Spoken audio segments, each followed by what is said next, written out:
Change is inevitable. Change is also the principle of life. That means everything that is alive will change. And even things that are not alive will change. You know, a lady came to me. She says, I came to the Bahamas for the last 10 years and I missed 4 years. And I came here this past month and everything is different. The airport is new, she said.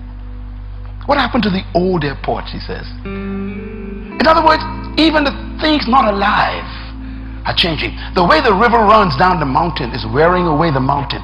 You go back to that mountain 10 years later and the river is wider. Change is in creation. It's part of life. So here is the question then. Ecclesiastes chapter 3. It says, to everything there is a season, and to every purpose under heaven there is a time for it.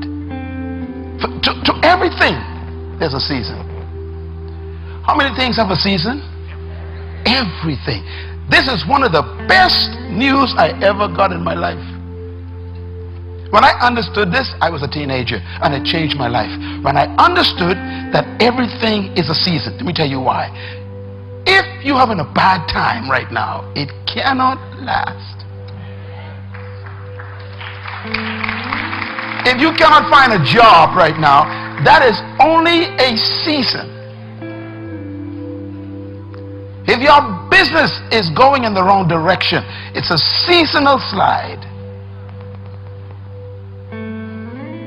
If nobody wants to marry you, that's only a season. There's going to come a season when everybody want to marry you. You got choices. If you have no money right now, the good news is I am seasonally broke. Tell your neighbor, it's only for a time. That's the good news.